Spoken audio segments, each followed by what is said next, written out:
Huwag mong ianom yan, Doc Mira. Pareho yan nang pinainom nila sa'yo noong gabing kinuha ang anak mo. Sigaw ng matandang nurse habang nabasag ang wine glass sa gitna ng campaign ballroom.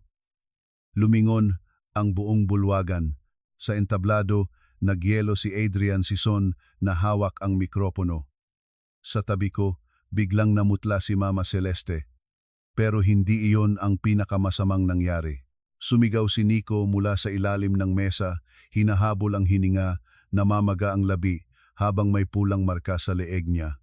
Lumapit sa akin ang nurse na duguan ang tagiliran, isiniksik sa palad ko ang lumang baby wristband at bumulong sa nanginginig na boses, "Huwag mo siyang ipalab sa ospital nila. Hindi iyan ang unang batang pinalitan sa pamilyang yan at ang batang ipinalibing sa iyo 6 na taon na, ang nakaraan humihinga pa. Kung umabot ka sa puntong ito, huwag ka munang aalis. Sabihin sa comments kung sino ang una mong pinaghihinalaan, si Adrian ba, si Celeste o ang buong pamilyang Sison." Tumigil ang oras sa loob ng Crystal Pavilion sa Quezon City. Naka-freeze sa ere ang mga ilaw ng kamera, ang tawa ng mga donor, ang tugtog ng string quartet. Ako si Dr. Mira Abad Sison, 34, obstetrician gynecologist, mukha ng Women's Health Campaign ng Sison Medical Network, at sa gabing iyon dapat simpleng launch dinner lang iyon para sa bagong fertility center at unofficial kick-off ng congressional run ng asawa ko. Dapat, pero sa harap ng 200 bisita, tinamaan ng tray ang siko ng waiter, tumalsik ang alak, sumigaw si Nurse Alma Riego at kasabay niyon bumagsak ang anak kong si Nico sa sahig na parang pinutol ang tali sa leeg niya. Hindi ako nag-isip bilang asawa o manugang. Bilang doktor, sumadsad agad ang mga tuhod ko sa marmol. "Nico, look at mama. Eyes on me. Breathe, baby. Breathe." Nanginginig ang maliit niyang kamay. May butil ng candy glaze sa labi niya. Peanut. Pumasok sa ilong ko ang tamis ng peanut brittle at kasabay niyon ang masamang kutob. Hindi siya pwedeng makakain yan. Alam ng buong pamilya ang allergy niya. Alam ng lahat. EpiPen, sigaw ko. Walang gumalaw sa unang 2 segundo. Nakatingin lang sila sa akin at kay Alma na halos matumba na sa dugo sa may Champagne Tower. Si Sabina, hipag kong influencer na laging perfect ang contour, nakahawak pa sa pouch niya pero hindi binubuksan. "Sabina," bulyaw ko. Doon lang siya nataranta, nag-abot ng pen, at ako mismo ang tumurok sa hita ng anak ko. Humagulgol si Nico. Good. Mas okay ang sigaw kaysa sa katahimikan. Sa peripheral vision ko, nakita kong sumugod si Adrian, papunta sa amin pero hindi sa akin tumingin agad. Kay Alma siya unang tumingin. Sa nurse. Sa babae na nanginginig habang pinipisil ang duguang tagiliran niya at paulit-ulit na sinasabing, "Hindi aksidente. Hindi ulit." Lumuhod sa tabi ko si Adrian, mukhang concern na concern para sa mga kamera. "Bring him to St. Bernadette now." Ang St. Bernadette ang flagship hospital ng mga Sison. Doon ako nagtatrabaho. Doon din ako nalaglag o ayon sa official story. Doon namatay ang baby girl ko, 6 na taon na, ang nakaraan sa traumatic placental abruption. Hawak ko pa ang pulsong nanginginig ni Nico nang idiin ni Alma sa kamay ko ang lumang pink and blue baby wristband. Hindi sa anak kong lalaki iyon. Mali ang code, lumang style, faded na ang tinta, pero malinaw pa rin ang 2 salitang nagpapatigas ng batok ko, "Baby Girl A Sison." Tumaas ang tingin ko sa nurse. Nangingilid ang dugo sa gilid ng bibig niya. "Wag sa St. Bernadette," bulong niya. May tatatakpan na naman sila. "Mira, get up," madiing sabi ni Celeste. Hindi ko matawag na mama nang totoo ang biyenan ko kahit ilang taon na akong kasal sa anak niya. Dr. Celeste Sison was always too polished to feel maternal. Parang laging may invisible gloves kahit nakahawak sa tao. "You are panicking in front of donors. Adrian, take your wife and the child to the family wing." Family wing. Private floor. Closed records. Closed mouths. Closed everything. Inilipat ko ang tingin kay Adrian. Nang isang iglap lang, may nakita akong hindi ko nakita sa loob ng 8 taon naming pagsasama takot. Hindi sa kondisyon ni Nico. Takot na may mailabas si Alma bago nila makontrol ang kwento. Sa East Avenue kami, sabi ko, buhat si Nico. No, sa Bernadette tayo, sabat ni Adrian, sabay hawak sa siko ko. Mahigpit, masyadong mahigpit para sa isang asawang nag-aalala. Mira, trust me, kung ibang gabi iyon, baka sumunod ako. Sanay akong lunukin ang instinct ko kapag pamilya niya ang kaharap. Pero narinig ko ulit ang bulong ni Alma, nakita ko ang baby band sa palad ko at naamoy ko ang peanut sa hininga ng anak ko. If you touch me again, Adrian, I will break your wrist in front of your donors. Sabi ko ng mahina pero rinig niya. Bumitaw siya, hindi sa hiya. Sa gulat, dumating ang EMS team na nakatalaga sa event.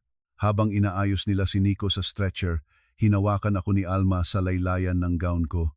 Namimilipit siya sa sakit. May video, nursery archive, basement file room, code 0417. Hanapin mo si Lina Cordero. Mesa, hindi ko siya napaulit. Dumating ang security. Masyadong mabilis. Isang lalaking nakabarong pero halatang bodyguard ang yumuko at sinabing mahinahon, "Ma'am, kami na bahala sa matanda." Tinapunan ko siya ng tingin na kayang pumatay. Hindi siya matanda. Witness siya, at kapag nawala siya, ikaw ang una kong ipapakulong. Minsan sapat na ang boses ng doktor sa gitna ng emergency para umurong ang mga lalaki. Umurong siya. Pero nakita ko si Celeste na may tinext na isang linya lang, mabilis, sanay, parang reflex. Habang umaandar ang ambulance papuntang East Avenue, tahimik si Nico sa kandungan ko pero alert na. Nakakapit siya sa gown ko, namumugto ang mata. "Mama, si Tita Vince gave me candy," bulong niya. "Tita Vince, si Sabina." Sabi niya, secret treat daw, kasi good boy ako sa stage. Naging malamig ang buong likod ko. "Anong candy?" "Yung square na may money." Pumikit ako ng mariin. Hindi iyon simpleng kapabayaan. Hindi ka pwedeng lumaki sa pamilyang season nang hindi kabisado ang bawat pagkain na pwedeng ikamatay ng bata. Pagdating sa ER, ginamit ko ang lahat ng natitirang impluwensiya ko para matiyak na walang sinuman sa Season Network ang makahihimasok sa records ni Nico. Independent labs. Independent charting, no family calls, no transfers. Habang minomonitor siya, pumasok si Adrian na hingal, pero bago pa siya makalapit ay hinarang ko na, "Who gave him the candy?" Hindi siya sumagot agad. Classic Adrian. Kapag mahirap ang tanong, sasalubungin ka muna ng malambot na mukha, low voice, tapos saka ka iikot. Nico is safe. Let's focus on that. Who gave him the candy? Sabina said it was sugar-free caramel. She didn't know. Hindi ko alam kung mas gusto kong sinungaling siya o tanga. She held an EpiPen and watched him choke for 3 seconds. Tumingin siya sa mga nurse, saka sa akin. "Not here, Mira." Lagi niyang linya iyon. "Not here, not now, later." Sa bahay na, sa kwarto na, kapag walang witness, kapag kaya na niyang ibaluktot ang nangyari. Kinuha ko sa bulsa ko ang wristband at ipinakita sa kanya. 1 segundo lang, sapat para mawala ang kulay sa mukha niya. "Saan galing ito?" tanong ko. "You tell me," sagot ko. "At huwag mo akong titigan na parang hysterical ang asawa mo. Alma gave this to me before security touched her." Tumigas ang panga niya. "Alma is unstable. She was dismissed years ago for theft and medication issues." Masyadong handa ang sagot. Masyadong handa ang sagot. Masyadong handa ang sagot. Masyadong kabisado. "Funny," sabi ko. Kasi ang unstable kanina, hindi siya. Kayo, mga 2:00 na ng gabi, nang tuluyang makatulog si Nico. Umupo ako sa gilid ng kama niya, hawak ang maliit niyang paa, at doon ko unang hinayaang pumasok ng buo ang takot. Hindi takot na mawalan ng anak, nandyan na iyon noon pa. Iba ito. Ito ang takot na baka mali ang lahat ng pinaniwalaan ko mula 6 na taon na ang nakalipas. Nang gabing nawalan ako ng anak, ako mismo ang nagmamaneho pauwi galing sa satellite clinic sa Antipolo nang bigla akong nanlabo. Sabi ng report, placental abruption caused by severe stress. Sabi ni Celeste, miracle na buhay ako. Sabi ni Adrian, huwag ko nang silipin ang baby kasi mas lalong mababasag lang ako. Sabi nila cremated agad dahil legal complications at infection protocol.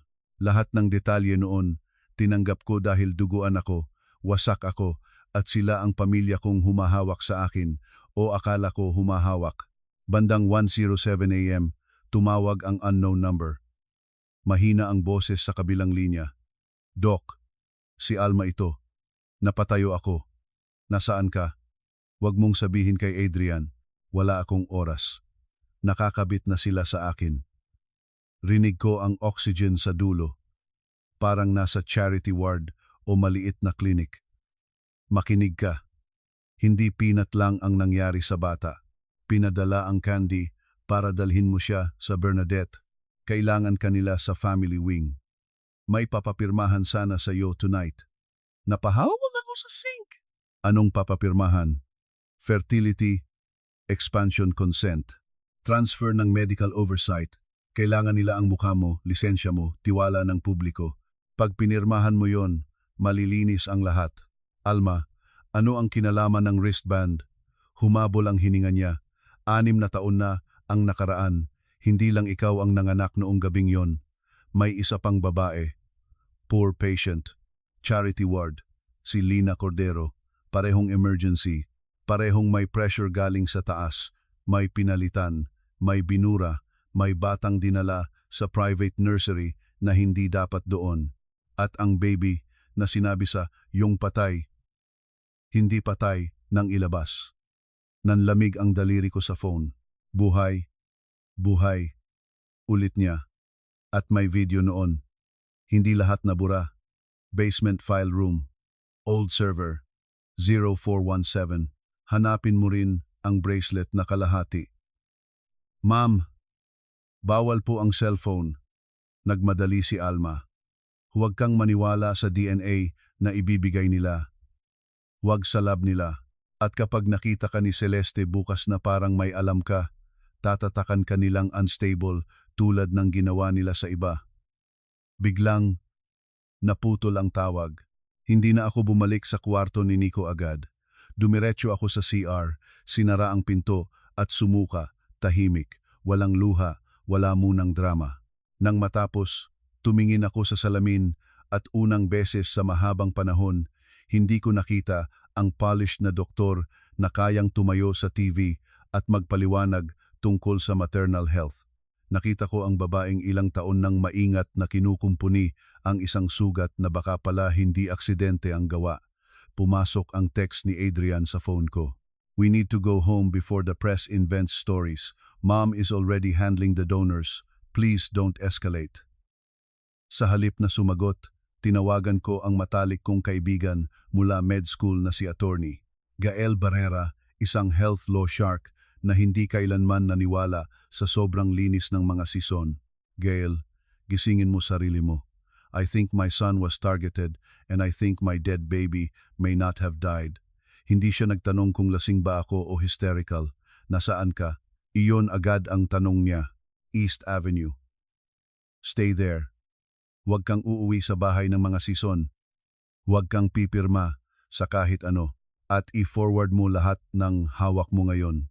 5 minuto lang, nasa messenger ko na ang instructions na niya, screenshot everything, duplicate records, take independent blood samples, document chain of custody. Legal language iyon pero sa pandinig ko, parang life raft. Sinunod ko lahat. Nag-request ako ng discreet blood draw kay Nico at sa sarili ko under alias code through a resident na pinagkakatiwalaan ko. Hindi para sa maternity reveal agad. Para lang sa baseline, para may hawak akong hindi galing sa kahit anong season lab. Umaga na nang lumabas ang unang blind item, isang entertainment politics page sa TikTok ang nagpost. Prominent doctor wife of aspiring congressman suffers public meltdown at charity event. Child also rushed to ER. Kasunod noon, sunod-sunod na comments tungkol sa grief issues, unresolved stillbirth trauma, at baka hindi pa ready magtrabaho. Masyadong mabilis, masyadong coordinated. Hindi pa sumisikat ang araw, inuumpisahan na nila ang script. Hindi krimen, hindi cover-up, kundi unstable na babae na naghahanap ng multo. Dumating si Sabina sa ER na naka-white blazer at dark glasses, parang sa kanya ang hallway. May dalang flowers at staged concern. Sis, can we not make this bigger than it is? Nadulas lang talaga yung candy. You know how chaotic the event was. Nico said, you gave it to him, sabi ko. Ngumiti siya yung ngiting pang-host na walang init. He's 5, Mira. Kids say things. Also, ate, maybe you should rest. You were gripping that old nurse like she was delivering prophecy. Walang palya. Hindi depensa, kundi pangiinsulto. Nasaan si Alma? Tanong ko. Pumikit siya ng bahagya, parang nabor. I heard she coded after transfer. Anong transfer? I don't know. Not my department. Weird. Kagabi nasa event ka. Ngayon, alam mong na-transfer siya. Doon lang siya nagkamali ng pitik sa pilikmata. Maliit. Pero nakita ko. Adrian is worried about you, sabi niya. And between us, Mom thinks this is your trauma talking. Don't prove her right. Hindi ako sumagot. Kinuha ko ang bouquet at ibinalik sa kamay niya. Allergic si Nico sa lilis. Napatitig siya sa bulaklak, saka sa akin. Hindi niya alam. Hindi niya man lang alam kahit nagpapanggap siyang favorite tita. Get out. Hindi siya agad umalis. Sumilip muna siya sa tulog na bata, parang tinitimbang kung ano pa ang alam ko. Bago siya tumalikod, bumulong siya. You really should stop digging into old maternity cases. Baka may iba pang mawala sa'yo. Malamig, maiksi, sapat para maipon ang galit ko sa isang matulis na punto. Pagkalipas ng 2 oras, dumating si Gael na may 2 paper cup ng kape at isang backpack ng legal hell. Binasa niya ang blind item, tinignan ang wristband, pinakinggan ang voice memo na na-record ko mula sa call ni Alma. Hindi ito chismis, Mira. This is pattern. Binuksan niya ang laptop at pinulap ang corporate registry ng Season Medical Network, Season Women's Center at isang bagong entity na hindi ko pa napapansin dahil nakatago sa affiliate layering. Vitanova Reproductive Solutions, Private Fertility and Surrogacy Management Arm. Ako ang visible medical director sa brochure draft. I never signed for this, sabi ko. Pero gamit ang pangalan mo, sagot niya. At may board resolution meeting tomorrow sa Bernadette. Guess who they want present? Doon ko naintindihan ang unang layer ng laro. Hindi lang basta image ang kailangan nila ang pagiging doktor ko, ang pagiging public face ko, at ang pagiging tahimik kong manugang para paputiin ang expansion ng network. Kung may nakita akong irregularidad, mas madali nila akong tawaging fragile kaysa whistleblower. Sumandal si Gael. Ang tanong, gaano kalalim ang gusto mong hukayin? Because once you start, hindi na ito simpleng away mag-asawa. Tumingin ako kay Nico na tulog pa rin. May tape pa sa maliit na braso. Hukayin natin hanggang sa maubos sila. Nang ma-discharge si Nico kinahapunan, hindi ko siya dinala sa bahay namin sa Corinthian. Dinala ko siya sa kondo ng pinsan kong si Tere sa Mandaluyong maliit, masikip, walang family portraits, walang butler, walang season. Doon ko unang napansin na tuwing tumatawag si Adrian sa video, hindi si Nico ang una niyang tinitignan, ang paligid. Sino ang kasama namin? Anong nasa likod ko? Parang hindi asawa ang tumatawag kundi asset protection officer. Come home. Paulit-ulit niyang sabi. Mom can arrange private counseling. This spiral has to stop. I'm not spiraling, sagot ko. I'm remembering. Bumigat ang mukha niya. Mira, don't weaponize the dead. Then stop hiding behind them. Kinagabihan, pumunta kami ni Gael sa STA.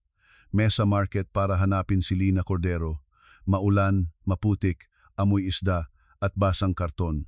Sa gilid ng palengke, sa maliit na stall ng tinahi at inayos na school uniforms, nakita ko siya, payat, maitim sa araw, matalim ang tingin, walang oras sa drama. Kung tungkol to sa utang, wala akong ibabayad hanggang Sabado, bungad niya.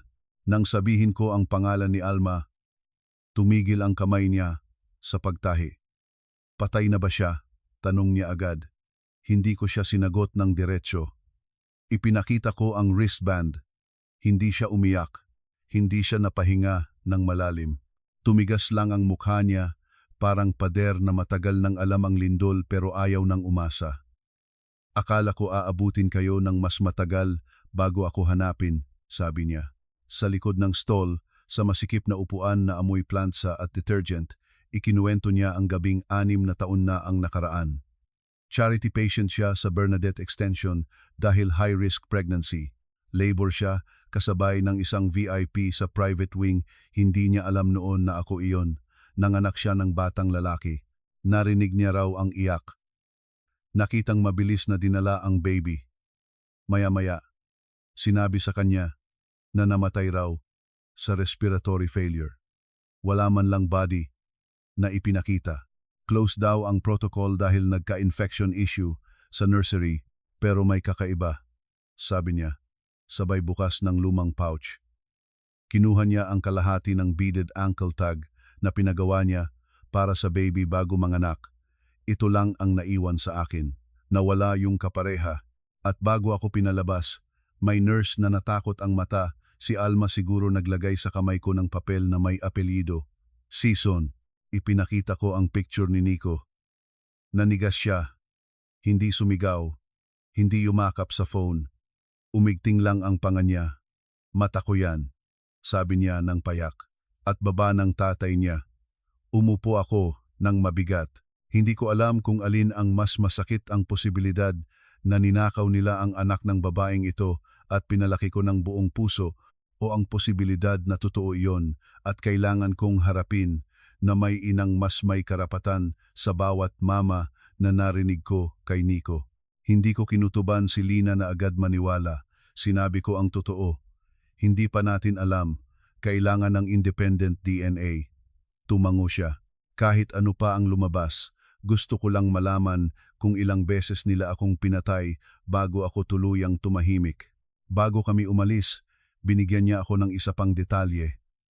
May dating utility clerk sa Bernadette basement file room na tinanggal pagkatapos ng systems upgrade, pangalan Benj Manalo. Mahilig sa sabong, laging baon sa utang, pero takot na takot kay Celeste. May kopya raw ng lumang CCTV archive na hindi naisama sa full purge kasi tinamad siyang i-erase ang external drive. Nabanggit niya minsan sa inuman ng mga orderlies, tapos biglang nawala sa trabaho. Sakto. Server. Basement. 0417. Habang pauwi kami, nag-vibrate ang phone ko. Photo message galing kay Adrian. Kuha iyon ng gate sa condo ni Tere. Nasa caption lang, "You are putting Nico in danger by hiding him. Bring him home before other people use him against you." Hindi ko alam kung threat o warning. Ang alam ko lang, hindi na ako matutulog ng mahimbing habang siya ang nasa labas.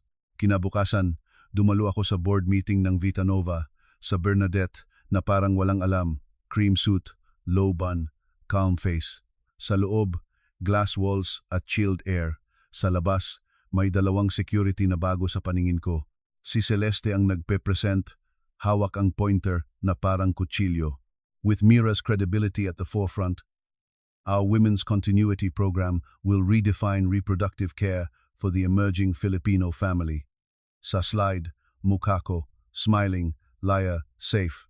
Hindi ko pa man nakukuha ang mic. May packet nang inabot ang corporate secretary sa akin. Board attestation. Temporary expansion clearance. Consent for records integration across partner facilities. Standard lang, sabi ni Celeste, nang hindi tumitingin. We lost time last night because of your episode. Episode. Ganoon kabilis mabawasan ang isang pag-atake sa anak ko, episode lang. Tinanggap ko ang folder pero hindi ako pumirma. Before I sign anything, sabi ko, I want the archived obstetric incident logs from 6 years ago, including private wing and charity ward crossover reports. Natahimik ang mesa. Ang cardiologist na board member ay biglang nag-browse ng phone. Ang CFO, umubo. Si Adrian, nasa kabilang dulo, nanigas ang balikat. That is irrelevant, sabi ni Celeste. No, sabi ko. It becomes relevant the moment my name is used to authorize integrated maternal records under your network. Pumasok ang ngiti niya manipis. I'm sorry, is this about your baby again? Gusto niya akong painitin, hilain sa grief. Make me look emotional, unfit, unprofessional. Hindi ko ibinigay. This is about chain of custody. Dr. Sison, surely a woman of science respects documentation.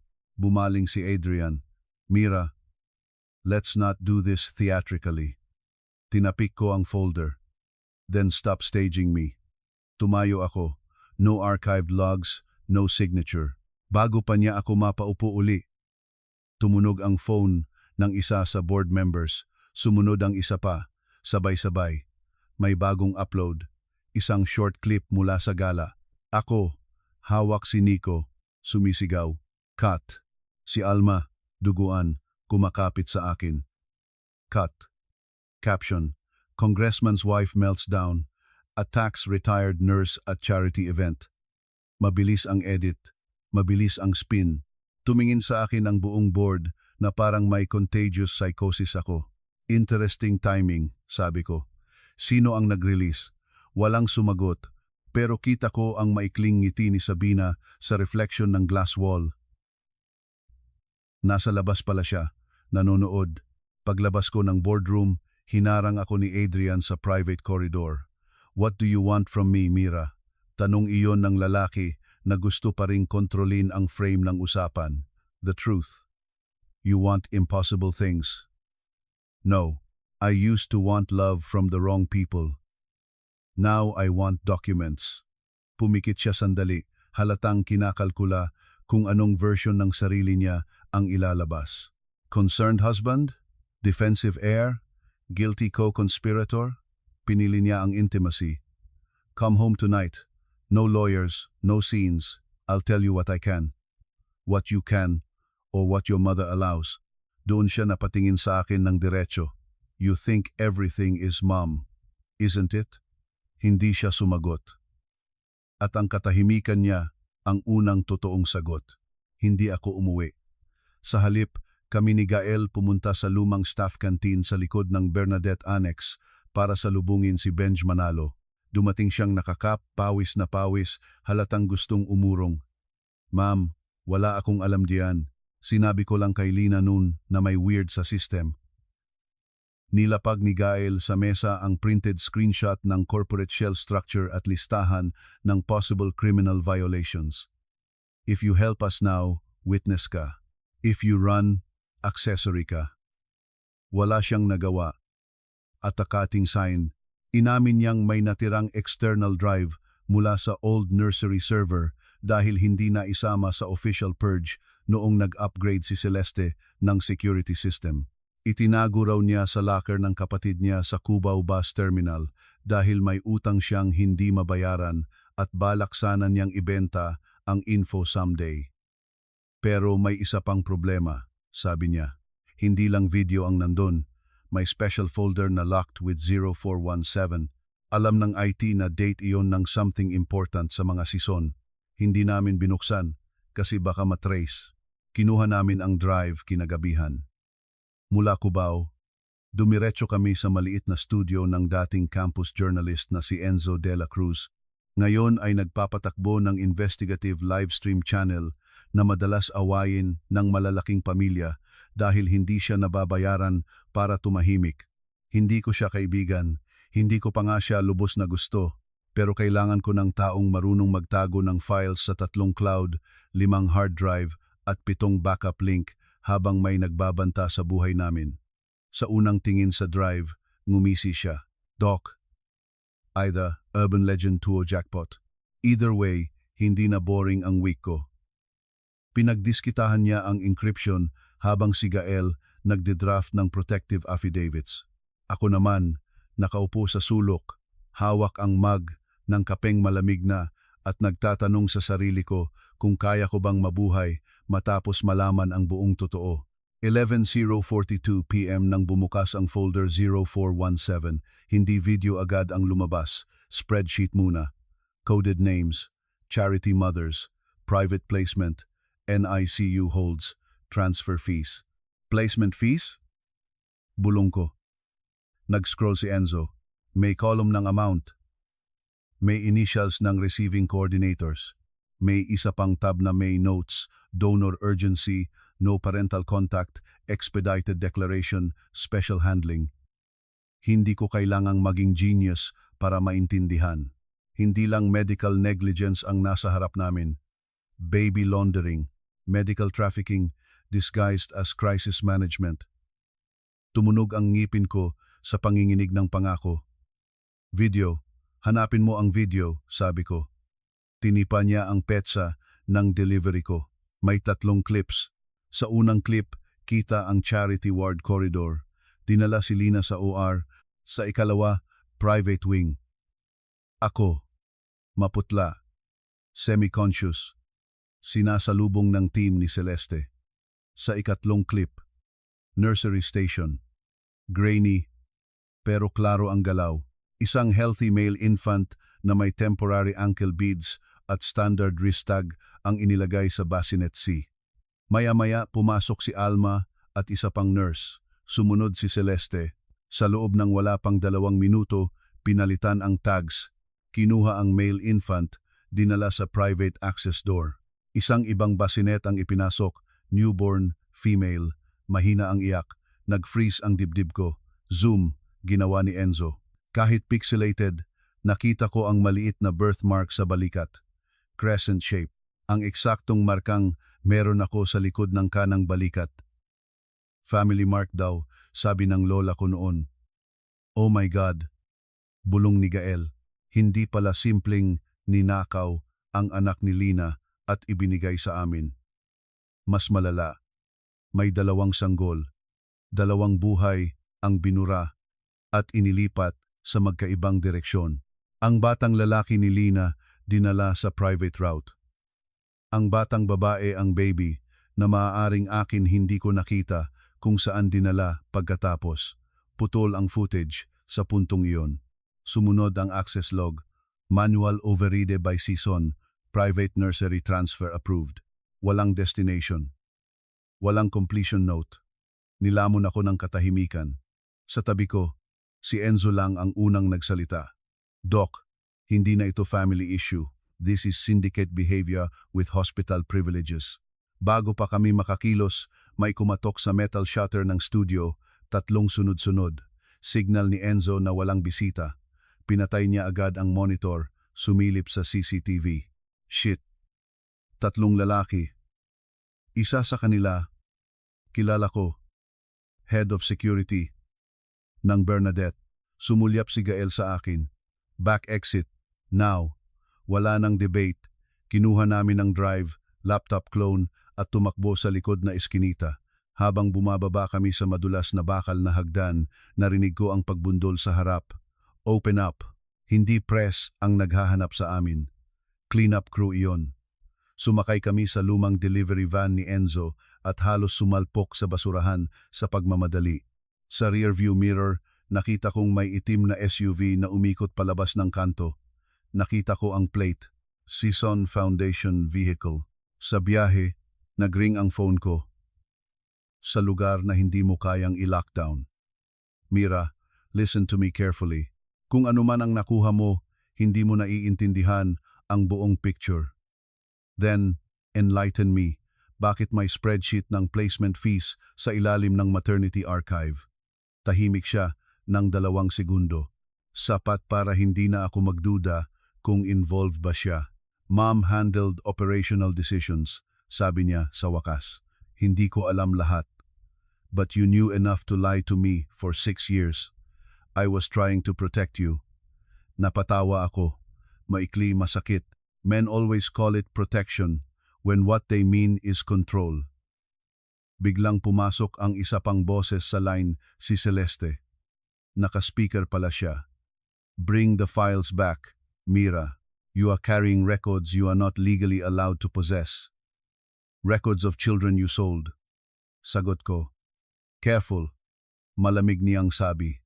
You still have a son sleeping somewhere we can't currently see. Iyon ang unang tahasang pagbabanta. Nagtinginan kami ni Gael at Enzo. Hindi ko na pinatagal ang tawag. Pagkababa ko, tinawagan ko agad si Tere. Hindi sumagot. Tumawag ulit ako. Wala. Sumikip ang lalamunan ko. Finally, isang text ang pumasok. Nasa lobby kami. May 2 babae dito from Child Services daw. Hinahanap ka. Hindi ako huminga. Hanggang sa makapasok kami sa parking ng kondo.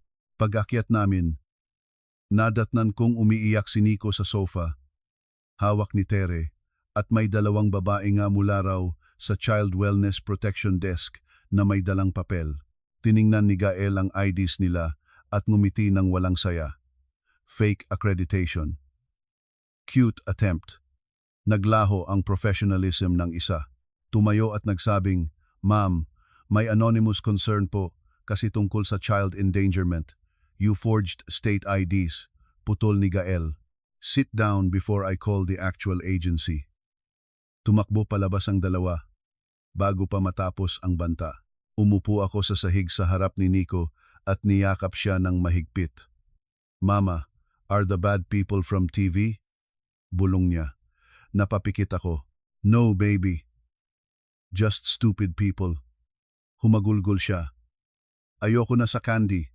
Hindi ka na nila malalapitan. Sinabi ko iyon kahit hindi pa ako sigurado paano.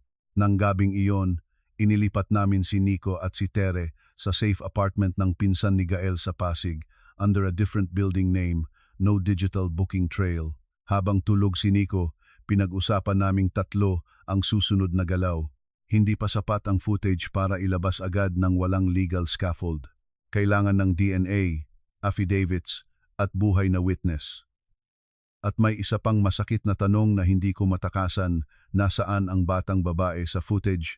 Kinabukasan, lumabas ang resulta ng independent DNA ni Nico, nakapaloob sa plain envelope, walang logo ng season, walang corridor politics. Binuksan ko iyon sa loob ng kotse habang umuulan sa parking lot ng Neutral Lab sa Marikina. Probability of maternity, excluded. Hindi siya anak ko. Sumunod ang second page.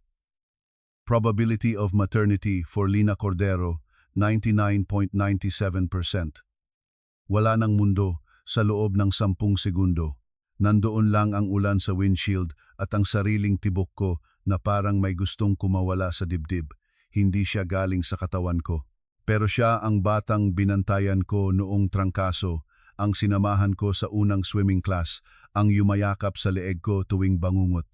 Umiyak ako ng walang ingay, hindi dahil nawala siya sa akin sa sandaling iyon, kundi dahil may isa pang inang-anim na taong ninakawan. Habang ako na may pinakain ng kasinungalingan at pinaniwalang himala ang pagdating niya sa buhay ko. Dinala ko ang resulta kay Lina ng gabing iyon. Nagkita kami sa simbahan malapit sa palengke dahil iyon lang ang lugar na hindi halatang setup. Inabot ko ang envelope. Binasa niya. Umupo siya sa bangko. Tahimik, hindi sumigaw, hindi rin sumabog ang galit agad. Ang unang lumabas sa bibig niya. Mahilig ba siya sa sabaw kapag may lagnat? Nalunok ko ang luha. Oo. Chicken mommy without spring onions, at ayaw niya ng medyas habang natutulog. Tumango siya, nanginginig ang baba. Pareho kami. Doon kami, parehong nawasak. Sa isang misa na hindi para sa amin, sa ilalim ng ilaw na dilaw at mahinang electric fan, pinag-usapan namin ang batang mahal naming 2 sa magkaibang paraan. Ayokong guluhin ang isip niya, sabi ko. Hindi kita aagawan. Pero hindi ko rin kayang magpanggap na wala akong narinig. Hindi ako lumuhod kay Lina. Hindi ko sinabing patawad na parang sapat ang salita. Sinabi ko ang kaya ko. Tutulungan kitang maibalik ang pangalan niya. Pero please, hayaan mo akong protektahan muna siya habang hindi paligtas. Tumingin siya sa akin ng matagal. Kung totoo ka, hindi mo itatago ang isa pang bata kapag nahanap natin. Ang isa pang bata. The girl. Tumango ako. Dili yon, hindi drama. At mas mahalaga iyon. Mula roon, mas bumilis ang mga galaw ng kalaban. Kinabukasan, ipinatawag ako ng Hospital Ethics Committee dahil sa erratic conduct affecting institutional reputation. Nandoon si Celeste, si Adrian, 2 board lawyers at isang psychiatrist na matagal ko nang alam na naka-retainer sa pamilya. Ang file sa harap nila, edited clips, screenshots ng posts, at report na raw mula sa household staff na hindi raw ako natutulog at delusional tungkol sa dead infant.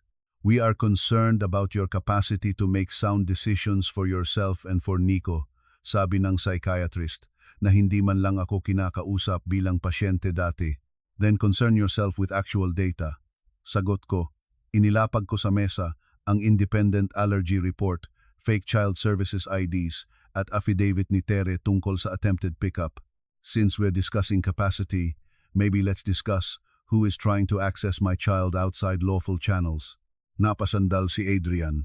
This is becoming paranoid. Ibinato ko sa harap niya ang still photo mula sa nursery footage si Celeste na hawak ang chart habang pinapalitan ang tags. Kulang iyon para sa court, pero sapat para sa mukha. Where is the girl? Tanong ko. What girl? Sabay sabi ni na Adrian at Celeste. Same tone, same timing, too perfect.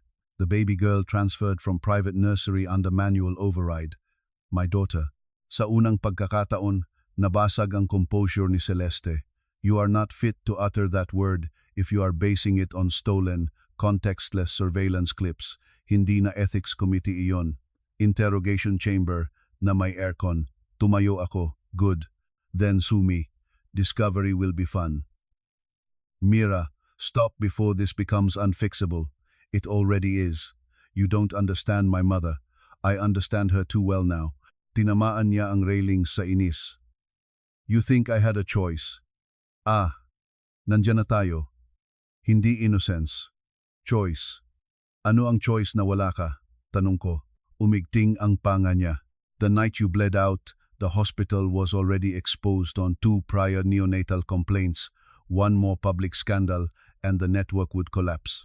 Thousands of employees, multiple clinics, donor contracts, so my child was collateral. Bumuka ang bibig niya, pero hindi lumabas agad ang sagot. Nandoon ang katotohanan. Sa delay. Sa takot. I was told the baby didn't survive, sabi niya. Later, I found out there was movement, transfers. Mom said it was for containment. I thought the girl was placed somewhere safe. Placed. Inulit ko iyon ng parang lason. You are talking about a childlike inventory.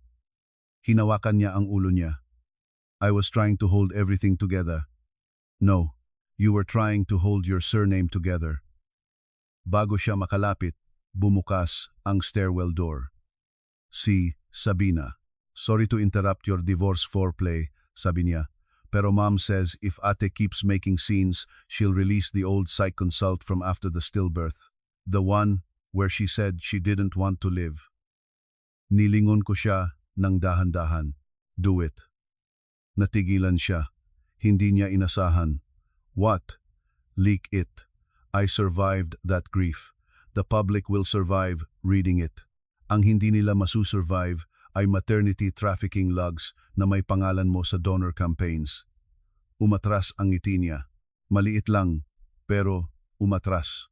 Pagdating ko sa kotse, doon ko naramdaman ang bagong direksyon ng laban. Hindi na sapat ang depensa. Kailangan kong umatake sa pinaka-importanteng eksena nila. Sa loob ng 5 araw, may grand groundbreaking ang Vitanova Center sa Pasig, sabay televised Women's Summit, sabay soft endorsement event ng campaign ni Adrian, press heavy, donor heavy, investor heavy, camera heavy. Kung gusto kong pandurog na hindi nila makokontrol, iyon ang entablado. Pero bago iyon, kailangan ko ng isang witness na makakapagdugtong sa spreadsheet sa aktual na placement route. Si Alma sana iyon, patay na raw. Hindi ko pa rin tinatanggap ng walang katawan. Hinanap namin ni Enzo ang transfer log ng gabing nawala siya. Sa 3 maliit na private facilities, isa lang ang tumugma sa timestamp ng oxygen alarm sa background ng tawag niya, Rosario Family Care Center sa San Juan. Nagpunta kami roon disguised as charity donors. Wala si Alma sa inpatient list, pero may order slip ng oxygen tank na nakapangalan sa alias Maria Riego, room 203. Walang tao. Mainit pa ang higaan. Sa trash bin, may tinuping papel na may sulat kamay. Hindi ako tumakas. Dinala nila ako sa bahay ni Father Nestor. Tanong kay Rosa, sa likod ng center, may laundry area at matandang labandera, si Rosa. Nang marinig niya ang pangalan ni Alma, napahawak siya sa rosaryo. Buhay pa siya kagabi. Kinuha ng 2 lalaki. Ayaw niyang sumama pero may sinabi silang apo. Apo, siyempre, laging may hostage kapag mahina na ang witness. Saan si Father Nestor? Sa lumang retreat house sa Novaliches. Pero iha, huwag kayong mag-isa. Ang mga kumuha sa kanya hindi mukhang taga-simbahan. Pagsapit sa retreat house, sarado ang gate at tahimik ang compound. Pero may isang tricycle driver sa kanto na nakakita raw ng silver van na pumasok kagabi. Habang umiikot kami sa likod, nakita namin si Alma sa bintana ng ground floor room payat, naka-oxygen pero buhay. Sinubukan naming buksan ang side door pero may tauhan. Nagsimula ang habulan sa madilim na koridor ng retreat house na parang murang thriller kung hindi lang totoong buhay ang nakasalalay. Si Enzo, ang unang sumugod sa isang bantay gamit ang tripod. Si Gael, sumigaw ng pulis. Kahit wala pa. Ako naman, diretso kay Alma. Nanginginig siya pero malinaw ang mata. May dala ka bang phone? Tumango ako. I-record mo. Iyon agad. Hindi hingi ng tubig, hindi drama, record. Sa loob ng 2 minutong halos walang hinga, ibinuhos ni Alma ang alam niya. May discreet arm ang Bernadette at Vitanova para sa special placements healthy infants from vulnerable mothers plus selected cases where private family optics or donor demands required record alteration. Hindi raw iyon araw-araw, hindi rin amateur. May 3 levels. Nurses, administrative scrubbers, at executive authorization. Sa kaso ko, direct order daw ni Celeste dahil the wife cannot wake up with a scandal. Sa kaso ni Lina, napili ang baby dahil male, healthy, at pwedeng ipasok sa adoption narrative. At yung baby mo, tanong ko, halos mabiyak ang boses. Huminga si Alma ng malalim. Hindi namatay. Premature, oo. Pero huminga. Nilagay sa private isolate. Tapos dumating si Celeste with Adrian's aunt from donor relations. May tumawag galing sa isang political family. Kailangan nila ng bata. Girl, no media, no papers that connect. Anong pamilya? Hindi ko alam buong apelyido noon. Pero may narinig akong codename sa admin sheet, Project Sampaguita. Nasaan siya dinala? Umiling si Alma, frustrated sa sariling limitasyon. Hindi ko nakita ang final handoff, pero may clinic shuttle na dumiretso sa old lakeside birthing house sa Laguna bago nawala sa log, at may isang tao pang pwedeng makaalam, si Victoria Anzurs. Kilala ko ang pangalan. Socialite, major donor, ninang ni Sabina, laging front row sa season events. Bakit siya? Siya ang nagdala ng sealed package at pumirma sa guest access book noong gabing nawala ang bata. Hindi siya nurse, hindi siya doktor, pero lahat tumahimik pagdating niya. Hindi pa tapos si Alma magsalita nang marinig namin ang sigaw ni Enzo sa labas. Pumasok ang 2 pang bantay sa pinto. Hindi na kami nag-heroics. Kinuha ko ang video recording, sinunggaban ni Gael si Alma's chart, at dumaan kami sa likod na veranda palabas sa ulan. Natumba si Alma sa putik pero tumayo ulit. Dalhin niyo ako sa tunay na pulis. Ginawa namin. Hindi sa local precinct na baka maimpluwensyahan. Sa NBI, contact ni Gael sa Taft. Habang tinatanggap ang statement ni Alma, naramdaman ko ang unang pag-ikot ng gulong palayo sa kontrol ng mga season. Hindi pa sila bagsak, pero hindi na nila mabubura ang lahat. Nang sumunod na umaga, nagsimula na silang gumanti sa paraang personal na freeze ang mga clinic privileges ko sa Bernadette. Tinanggal ako sa Women's Summit poster. May official memo, Dr. Mira Abad Sison taking indefinite leave for mental health stabilization.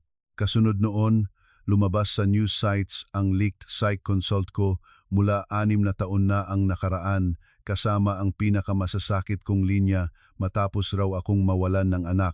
Nabasa ng buong bansa na sinabi kong, parang ayoko nang gumising kung wala na ang baby ko.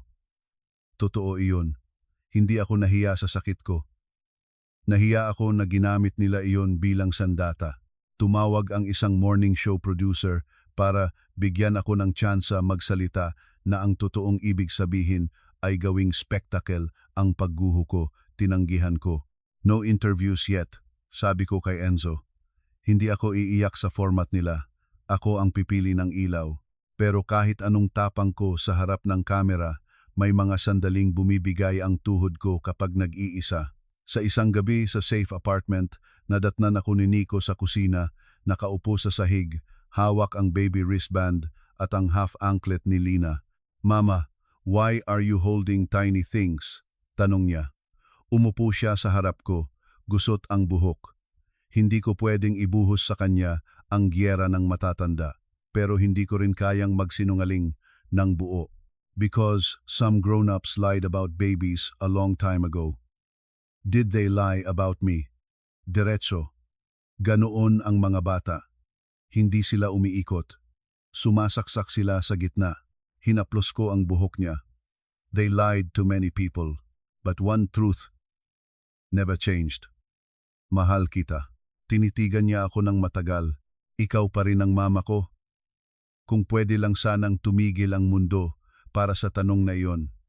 Oo, sabi ko. At hindi iyon kasinungalingan para sa akin. At may ibang taong mahal ka rin na matagal kang hinanap. Hindi pa time pag-usapan lahat, pero hindi kita iiwan.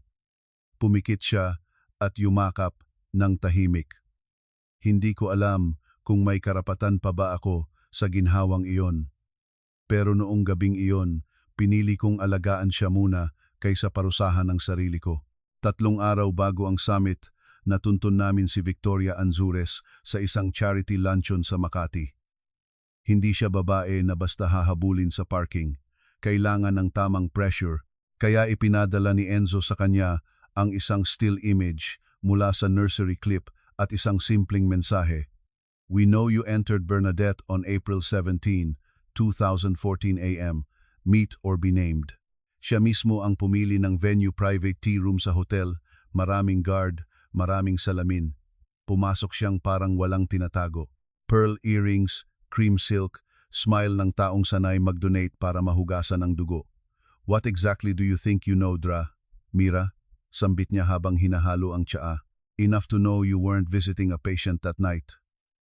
Inilapag ko ang photo. And enough to know a baby girl disappeared after you signed into a restricted floor. Hindi agad siya napatinag. Sanay siya sa mga lihim na may presyo. You are speaking recklessly. Grief can make women romantic about coincidences. Kahit sa edad at antas niya, pare-pareho ang playbook. Hysteria, grief, fragility. Ngumiti si Gael. Then, let's speak in less romantic terms. Obstruction, conspiracy, trafficking, falsification of civil records. Pick your favorite. Doon lang bahagyang kumurap si Victoria. You think Celeste only buried one secret? Tanong niya sa akin. Celeste buried entire reputations to keep the network breathing. I was invited to solve a problem, not create one. Nasaan ang bata? Tanong ko. Uminom siya ng tsaa na parang may oras pa ang lahat. That child was not given to me. She was routed to a family who could never be publicly tied to the hospital because the mother attached to the official pregnancy was politically inconvenient. Anong pamilya? A family that was preparing for a Senate run and needed a respectable domestic image after a mistress scandal. The wife could not conceive. The mistress could not be seen. The hospital could not survive another neonatal controversy. So everyone helped everyone. Nandidiri akong ngumiti. Ang ganda ng euphemism mo para sa pagnanakaw ng sanggol. Please, matalim niyang sabi. Do not pretend the poor are the only ones exploited by these arrangements. Powerful women are also trapped by appearances. Then let them file their own therapy claims. Nasaan ang bata? Sa wakas, nilapag niya ang tasa. I can give you a lead, not a confession. The girl was raised under a dead woman's surname first, then moved into the household of Congressman Renato Vergara's sister in Laguna. Publicly, pamangkin. Privately, nobody asked too much because money covered the gaps. Her name now is Amaya Vergara. Age 6. Madalas lumalabas sa society pages, kasama minsan si Sabina sa charity equestrian events. Biglang nagsama-sama ang piraso, bakit laging close si Sabina sa kampo ni Renato Vergara? Bakit may old photos si Celeste at Victoria sa parehong foundation boards? Bakit may codename na Sampaguita, paboritong symbol ng political wife ni Vergara? Why are you telling us this? Tanong ni Gael. Umayos si Victoria ng upo. Because Celeste already started cleaning her side of the river. The moment she suspects I talked, I become next. So if I must drown, I prefer she drowns first. Bago pa kami makalabas ng hotel, kumalat ang isa pang putik. Viral na ang video na raw ay kinakausap ko si Lina sa simbahan. Cut para magmukha kaming nagbabalak manggikil. Caption, Doctor wife in secret meeting with known fraudster claiming to be mother of her son. Kilala ang style smear through half-truth and edited angle. Pero sa halip na umatras, doon nagdesisyon si Lina. Sama ako sa laban. Hindi ko na kayang itago ang mukha ko habang sila ang nagdidikta kung sino akong nanay. Mula noon, hindi na lang ako may kaso. May kasama na akong ina na ninakawan at ayaw ng tumahimik. At mas delikado iyon para sa kalaban dahil hindi nila kayang gawing elitist delusion ang sakit ng babaeng galing palengke na may kumpletong peklat ng pagiging mahirap. Sunod naming sinundan ang pangalang Amaya Vergara. Hindi kami pwedeng sumugod at sabihing, baka anak ko yan. Kailangan ng mata, pattern, access. Sa tulong ni Enzo, nakuha namin ang schedule ng charity riding camp sa Nuvali kung saan regular na dinadala si Amaya. Nang makita ko siya sa unang beses mula sa malayo, muntik akong mawalan ng balanse. Hindi dahil hawig na hawig ko siya agad, hindi ganoon kasimpleng teleserye ang mukha, kundi dahil sa isang maliit na bagay. Tuwing tumatawa siya, hawak niya ang kanang balikat niya. Eksaktong habit ko noong bata, sabi ng lola ko, kapag naiilang pero gustong magmukhang matapang. At nang tumakbo siya para pulutin ang nahulog na helmet, sumilip ang hugis gasuklay na birthmark sa likod ng balikat. Parehong pareho. Hindi ako lumapit. Hindi ko kayang guluhin siya nang walang hawak, ngunit may lumapit sa amin, ang yaya niya, si Maribel, na napatingin sa akin ng matagal. Ikaw ba si Dra? Mira, napasikip ang dibdib ko. Bakit? Nagpalitan kami ng tingin ni Gael. Kasi may picture ang batang yan sa luma niyang envelope at hindi si Congresswoman ang babae roon. Dinala niya kami sa parking area sa kondisyon na hindi kami maglalabas ng kamera. Mula sa bag niya, kinuha niya ang photocopy ng old vaccination card ni Amaya. Under maternal history, blank. Under birth facility, Lakeview Birthing Home, Laguna. Under transfer note, initials lang, C. S. Tumingin si Maribel sa paligid bago bumulong. Hindi maipaliwanag ng pamilya kung bakit every year may private check-up si Doktor. Celeste, sa bata na walang alam ang household physician, at 2 beses ko nang narinig na sinabihan si Amaya na huwag magtatanong kung bakit wala siyang baby pictures with the Congresswoman. Mas lalo kaming natiyak. Pero sumunod din ang pinakamahirap na hakbang kumuha ng DNA ni Amaya nang hindi siya dinidisturb o inilalagay sa mas malaking panganib. Tinulungan kami ni Maribel, isang hairbrush, isang chewing straw, mula sa snack break. Isinabay namin sa sample ko sa Independent Forensic Lab sa Clark para malayo sa NCR influence. Habang naghihintay ng resulta, parang may kutsilyong nakatusok sa bawat oras.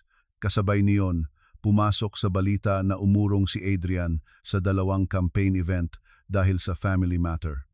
Publicly concerned husband ang packaging. Privately, nagsisend siya sa akin ng mahahabang voice note. Minsan, nagmamakaawa. Minsan, nananakot. Minsan, lasing. Lahat ng version niya iisa ang ugat. Huwag ko raw sirain ang network dahil marami raw maaapektuhan. Hindi niya pa rin matanggap na may mga bagay na mas mahalaga kaysa sa imperyo nila. Isang gabi, nagpasya akong sagutin siya ng harapan. Nagkita kami sa lumang chapel sa Bernadette Compound kung saan dati kaming nagdadasal noong residency pa lang kami at wala pa kaming perang pang-date. Noon akala ko doon ako pinaka-honest sa kanya. Ngayon, doon ko lang gustong marinig kung marunong pa ba siyang magsabi ng totoo. Nakaupo siya sa back pew, gusot ang polo, pagod ang mata. I did love you, sabi niya agad. Classic Adrian, unahin ang feeling bago ang facts. Past tense, sagot ko. Napahawak siya sa likod ng leeg. You think I don't hate myself for how things turned out? Things don't turn out, Adrian. People make decisions. Lumunok siya. After your delivery, Mom told me the girl had severe complications and would expose the hospital if the case became public because of chart discrepancies from the overlap with the charity patient.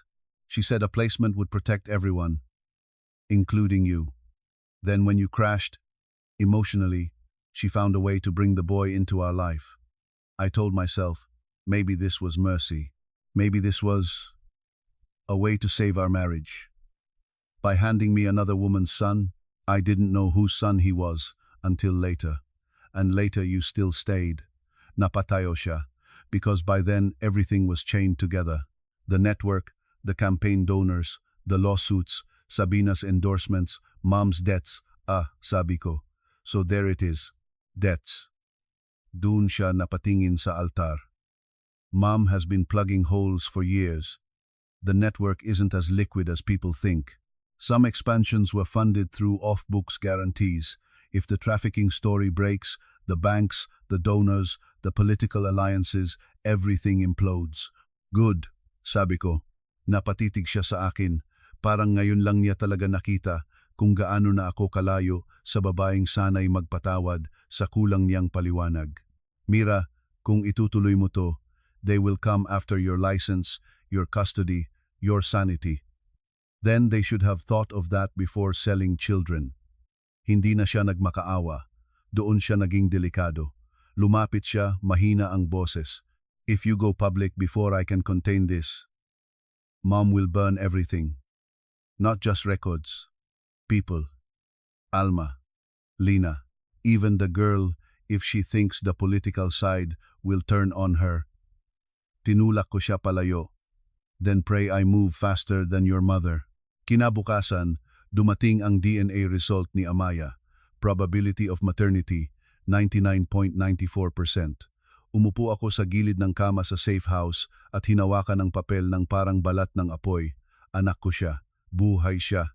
6 years akong nagluksa sa maling puntod habang lumalaki ang anak ko sa ibang apelyido, ibang kwarto, ibang mga laruan, ibang kwento. Hindi ko alam kung alin ang uunahin kong maramdaman pasasalamat na buhay siya, puot na ninakaw siya, o takot na baka sa oras na malaman ng kalaban na alam ko na, ilipat nila siya kung saan hindi ko na siya mahanap. Walang time para sa full breakdown. Iniyak ko ang unang 2 minuto. Sa ikatlo, tumawag na ako kay Gael. We move now. Ang plano ay hindi simpleng press conference. Gusto ko ng entabladong hindi nila kayang i-spin bilang private family issue. Sa Women's Summit ng Vitanova, may live panel, investors, doctors, influencers, at media outlets. May segment pa si Sabina tungkol sa safe motherhood in a modern nation. Ironic enough to be divine. Habang sila abala sa script, nag-file si Gael ng sealed petition for emergency child identity protection and custodial injunction under anti-trafficking and falsification statutes. backed by Alma's sworn statement, Lina's DNA, Nico's DNA, at preliminary proof on Amaya. Kasabay niyon, ipinadala ni Enzo sa 3 independent journalists ang evidence package with Deadman Switch upload. Kapag may mangyari sa amin o maaresto ng walang warrant, automatic lalabas ang core files, pero hindi pa tapos ang mga sison sa maruruming galaw. Isang gabi bago ang summit, nawala si Nico sa safe apartment ng 12 minuto. 12 minuto lang, pero sapat para maubos ang dugo sa katawan ko. Pumunta lang raw sa hallway para kunin ang toy car na gumulong. Buti na lang at naturuan na siya ni Tere na kapag hindi ako o si tita ang kaharap, sisigaw siya. Nagsisigaw siya. Tumakbo ang kapitbahay. Nawala ang babae. Naiwan ang isang panyo at cap. CCTV later showed the woman entering a gray sedan registered to a Shell Foundation tied to Sabina's media team. Hindi na aksidente ang lahat. Hindi na pressure lang. Kidnap attempt na iyon sa utak ko kahit hindi na ituloy. Noong gabing iyon, kinausap ko si Lina ng diretso. Kapag lumabas ang lahat bukas, gugulo ang mundo ni Nico. Tumango siya, namumula ang mata pero matigas ang boses. At kung hindi lumabas, mananatili siyang buhay sa kasinungalingan. Hindi ko siya kukunin sa iyo sa gitna ng gulo. Pero gusto kong makita niya ako balang araw nang hindi ako multo. Makikita ka niya, sabi ko, at hindi ko hahayaang gamitin nila siya bilang shield. Mahaba ang katahimikan bago niya sinabi, Mira, kahit hindi siya galing sa katawan mo, hindi mabubura ang pagpapalaki mo. Hindi kita kalaban. Sila ang kumuha sa ating dalawa. Doon ko lang naramdaman na may babae sa gitna ng bangungot na ito na hindi gustong makipag-agawan kundi makipaglaban sa tamang tao. Dumating ang araw ng summit na maulap ang langit sa Pasig at sobrang liwanag ang loob ng convention center. Malaking LED screen, white orchids, soft piano. Sa backstage, nakatayo ako sa simpleng navy dress, walang campaign smile, walang branded pin ng Vitanova. Nasa kabilang dressing room sina Celeste at Sabina, abalang-abala sa hair and optics. Si Adrian, nasa main hall, nakikipagkamay sa donors na parabang hindi siya gising sa sarili niyang impyerno. Mula sa earpiece ni Enzo, rinig ko ang countdown ng crew niya sa labas. Nakaposisyon din si Gael kasama ang 2 NBI agents na hindi muna gagalaw hanggat hindi na ilalabas ang critical admissions on stage or in the green room, hindi dahil kulang ang kaso. Dahil gusto naming siguradong walang backdoor escape sa narrative. Sa ganitong pamilya, mahalaga ang timing gaya ng ebidensya. Pagsisimula ng panel, si Sabina ang unang nagsalita. As women, we deserve systems that protect our choices, our babies, and our futures. Kung may medalya sa kapal ng mukha, baka nakapodium siya noon. Kasunod si Celeste, smooth, credible, measured, at Vitanova, we believe every child begins with dignity. Naramdaman kong kumuyom ang kamao ko. Nang tawagin ang pangalan ko bilang guest doctor partner, may murmur sa audience. Siguro iniisip nila, ayan na, the unstable wife. Dahan-dahan akong umakyat sa entablado. Walang notes, walang rehearsed lines. Tiningnan ko muna ang audience, saka ang camera, saka silang tatlo. My name is Dr. Mira Abad Sison. Sabi ko, and today I was asked to speak about dignity in maternal care. So let's talk about what happens when a hospital steals it. Parang may humigop ng hangin mula sa hall. Nakasalubong ko ang titig ni Adrian. Alam niyang wala nang balikan. Sa side screen, pinatugtog ni Enzo ang unang clip ang gala footage na hindi edited. Si Nico choking, si Sabina may hawak na candy, si Alma duguan ang bulong sa wristband. Sumigaw si Sabina, "This is unauthorized." Hindi ko siya pinansin. My son was given a known allergen by a family member who knew his medical history. Hours later, fake child services workers tried to remove him from my custody. Days later, I found archived records linking the same family network to the falsification of neonatal files. Pangalawang screen, Spreadsheet tabs. Blurred ang ibang names. Malinaw ang pattern. Pangatlo, nursery footage. Grainy, pero sapat para makita ang tag swap. Nakita ko ang ilang doktor sa audience na tumayo sa pagkabigla. Investors whispering, phones up, too late to control. Tumayo si Celeste. This woman is in the middle of a psychiatric collapse. I urge everyone not to weaponize confidential hospital data. Sit down, Dr. Sison, putol ko. Hindi sumisigaw ang boses ko, pero tumagos. Or better yet, explain why your manual override appears on a transfer log involving 2 newborns on April 17, 6 years ago. Dumausdos ang feel sa mind screen. Log in. Sison. Private transfer. Mula sa audience, may sumigaw ng, "Oh my God."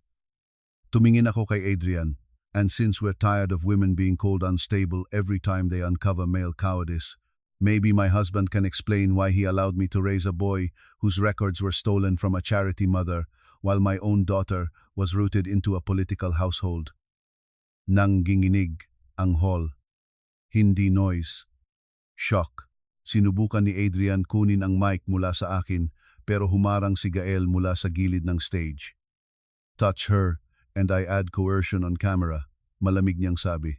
Sumiklab ang mga flash. Umatras si Adrian. Sa VIP row, nakatayo na ang ilang donors. Then came the twist I saved for the kill shot. Lumabas sa side entrance si Lina Cordero, simple ang blouse, nanginginig pero diretso ang lakad. Sa kabilang side, pumasok si Maribel, hawak si Amaya confused, hawak ang riding helmet, kasama ang 2 female NBI officers para hindi siya maharas. Umalingaw-ngaw ang bulungan sa buong hall. Hindi ko pinahintulutang magdikit ang mga bata sa gulo. Nasa ligtas silang distance. Pero, sapat ang presence nila para mawala ang paboritong depensa ng mga sison that these were just papers. Hindi. May mga batang humihinga. This woman, sabi ko sabay turo kay Lina, was told her healthy baby boy died in your charity ward. DNA confirms he is the child you inserted into my life through illegal channels. Huminga ako, tumingin kay Amaya, at halos mabasag ang boses pero hindi ko hinayang tuluyang gumuho. And that child is mine. Not by rumor, not by fantasy, by independent forensic analysis already filed under seal this morning. Kumalat ang collective gasp na parang alon. Si Sabina, unang nagpanik, sumugod pababa ng stage para lapitan si Amaya. Hinarang siya ng NBI. "You can't bring that child here," sigaw niya. "She belongs with family." Napalingon ako sa kanya. "Exactly," sabi ko. "So why was she raised under a borrowed surname?" Doon bumigay si Renato Vergara, ang congressman na nasa second row pala, hindi ko pa napapansin dahil masked siya sa likod ng aides. Tumayo siya at binulyawan si Celeste. "You said this would never surface." Mali ang kalaban niya. On mic. On camera. Sa isang iglap, nagulo ang hall. Si Celeste sumugod sa kanya. "Then maybe you shouldn't have bought what wasn't yours." The worst people always confess when dignity leaves them faster than strategy. NBI agents moved. Media phones lifted higher. Sa tabi ko, tahimik na umiiyak si Lina, pero hindi siya nagtatago. Si Amaya, litong-lito, nakatingin lang sa akin at sa kanya. Ayokong ang unang alaala niya sa akin ay chaos. Pero wala nang malinis na pinto sa kwartong ito. Kaya lumuhod ako sa entablado, huminga at tiningnan siya ng diretsyo. "Hi Amaya, my name is Mira. You are safe." Hindi ko siya tinawag agad na anak. Hindi ko siya inangkin sa kamera. Hindi ako kasing dumi nila. Pero bago pa ako makatayo, may huling patibong si Celeste. Sumigaw siya sa buong hall. "She is not even sure who fathered that girl." Biglang umingay ang audience. Akala niya iyon ang tatapos sa akin, isang moral stain, isang insinuation ng affair, enough to cloud maternity with scandal. Mali ulit. "Thank you," sabi ko. "Now we can discuss why you threatened to expose paternity questions you hid for years." Tumango si Enzo mula sa control booth at pinyatugtog ang audio mula sa chapel conversation kay Adrian. Clear as day. Mom told me the girl had severe complications. A placement would protect everyone. Then she found a way to bring the boy into our life. Hindi full confession, pero sapat para wasakin ang united front. Nilingon ng lahat si Adrian. Siya ang nabasag, hindi si Celeste, hindi si Sabina, si Adrian. Lumuhod ang balikat niya, parang unang beses tinamaan ng bigat ng sariling kaduwagan. Stop, sabi niya sa nanay niya. Tama na. Tinitigan siya ni Celeste na parang traitor. You weak, pathetic boy. Napangiti si Sabina ng hysterical. Ay naku, family therapy on stage. Sa gitna ng ingay, nagsalita si Adrian sa mic na hawak ng isang host na napaurong sa gulo. My mother authorized record changes. I knew enough to stop it and I didn't. I let Mira believe our daughter died. I let a stolen child become a bandage over a crime. I thought I was preserving the hospital. I was preserving my own fear. There, live, national feed, wala nang unhear. Gumalaw ang NBI. Inabutan ng warrant si Celeste, si dalawang admin officers ng Vitanova at ang liason ni Renato Vergara. Hindi agad na aresto si Renato dahil may parallel jurisdiction issues, pero sapat ang public implosion para umurong ang mga donor at iwan siyang nilalamon ng sarili niyang AIDS. Si Sabina, sa sobrang desperasyon, dinukot ang phone at nag-live para baliktarin sana ang story. Ang problema, wala na siyang anggulo. Habang umiiyak siya sa live tungkol sa paninira sa pamilya, rinig sa background ang sigaw ni Celeste. Hindi ko hahayaang masira ako dahil sa isang charity boy at isang inconvenient girl. Charity boy, inconvenient girl. Tinapos ni Celeste ang sarili niya nang hindi namin kailangang gumawa pa. Within minutes, clip na sa buong social media ang linyang iyon. Akala ko iyon na ang pinakamalaking twist ng araw. Hindi pa pala. Habang inilalabas si Celeste, biglang sumigaw si Alma mula sa likod ng hall. Dinala siya roon ng NBI at ni Gael ng palihim para sa identification kung kailanganin. Payat siya, may oxygen pa rin, pero matalim ang boses. Hindi lang si Celeste ang nag-utos. Sabina signed 2 donor cleanups at si Victoria may hawak ng payment route. Nalingon ang lahat kay Sabina. Namutla siya. Matandang baliw ka, sigaw niya. Ngumiti si Alma sa kabila ng hirap huminga. Mas baliw ang babaeng nagpadala ng peanut candy sa batang gusto niyang mawala sa schedule ng nanay niya. Pumutok ang media pit. Sabina tried to run. Nadapa sa sarili niyang heels. Poetic enough, pero may huli pang kutsilyo.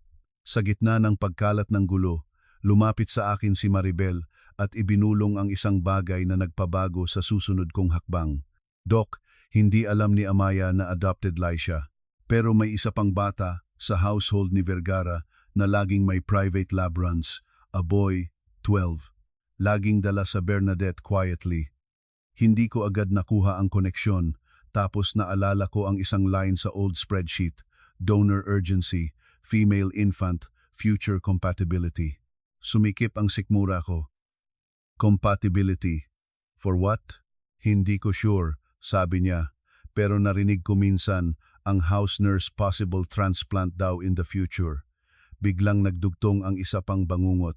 Hindi lang respectable family image ang dahilan kung bakit dinala ang anak ko sa household na iyon.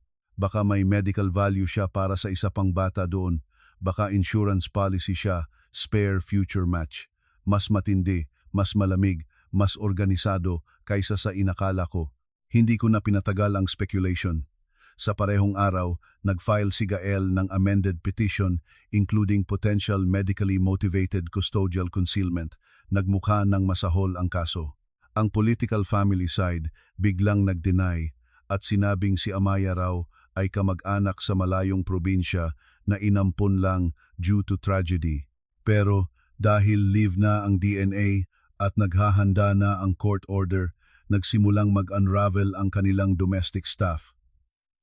Isa-isa silang nag-message kay Maribel, handang magsalita basta may protection. Isa roon ang dating driver na umamin na 2 beses niyang dinala si Amaya sa Bernadette not for routine check-up but for HLA typing. Duguan ang mundong gumalaw sa ilalim ng paa ko. Hindi lang nila siya ninakaw. In-inventory nila ang posibilidad ng katawan niya. Sa gitna ng lahat, may isa pang personal na lindol na kailangan kong harapin, si Nico. Hindi ko siya pwedeng itago habang buhay habang sumasabog sa TV ang mukha naming lahat. Kaya kinausap ko siya sa paraang abot ng 5 taong gulang pero hindi insulto sa talino niya. Umupo kami sa floor mat, may dinosaur blocks sa gitna. Nandoon si Lina, ilang hakbang ang layo, hindi pa nagpapakilalang ina pero hindi na multo. May mga adults na nagsinungaling tungkol sa babies noon, sabi ko, at kaya maraming tao ang malungkot at galit ngayon. Tinitigan niya si Lina. She looks like my eyes, sabi niya. Napapikit si Lina. Oo, sagot ko. At gusto ka rin niyang makilala ng dahan-dahan, if you want. Walang melodramatic violin, walang magical embrace. Lumapit lang si Nico, tinignan si Lina at inabot ang toy ambulance niya. Ikaw na po muna driver, doon kami tatlong umiyak. Habang unti-unting umiikot ang kaso sa media at korte, sunod-sunod ang pagbagsak ng imperyo, ay freeze ang bank accounts tied to Vita Nova, nag-suspend ang medical board ng privileges ni Celeste pending criminal investigation. 2 private insurers cut ties with the Sison Network. Investors sa campaign ni Adrian backed away publicly. Mga kaibigan niya noong araw na parang hindi siya kilala. Sabina, lost brand deals in 24 hours. Ang paborito kong nangyari. Ang women's groups na dati ginagamit lang nila sa ribbon-cutting photo ops ang unang humingi ng full audit at survivor support fund. Walang spin na tumalab dahil ang pinakamalinis na ebidensya sa ganitong laban ay hindi papel. Mga batang buhay iyon. Hindi madaling kunin si Amaya mula sa Vergara household. Tumagal ng 3 linggo ng sealed hearings, psychological evaluations, protective interviews, at emergency therapeutic transition orders. Hindi ko pinilit ang instant mother fantasy. Bawat meeting may child specialist, bawat usap may toys, drawing, at permission niyang umurong. Sa unang private supervised visit namin, hindi niya ako niyakap. Naupo lang siya sa beanbag at tinanong, "Ikaw ba yung doktor na nasa TV na umiiyak?" Tatawa sana ako kung hindi masakit. Minsan umiiyak ang mga doktor, sabi ko, lalo na kapag may batang gustong-gusto nilang mahanap.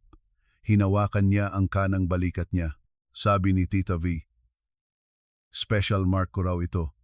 Dahan-dahan kong ipinakita ang parehong mark sa balikat ko. Hindi siya sumugod. Tinignan niya lang ng matagal. Pareho. Oo. Ano ibig sabihin? Nilunok ko ang unos sa dibdib ko. Ibig sabihin, may katotohanang matagal tinago sa atin. Tumango siya na parang mas matanda sa 6. Samantala, si Adrian nag-attempt ng huling redemption act. Humingi siya ng private meeting sa detention center visiting room kung saan pansamantalang hawak si Celeste bago mabail. Hindi ko alam kung bakit ko pa siya pinuntahan, marahil para makita kung may natitira pang laman ang guilt niya. Pagpasok ko, pumayat na siya, stubble heavy, buti nga, I'll testify fully, sabi niya. Against mom, against the records team, against myself if needed. Because I saw Amaya look at me like I was nobody. Sumingit ang pait sa lalamunan ko. Welcome to consequences.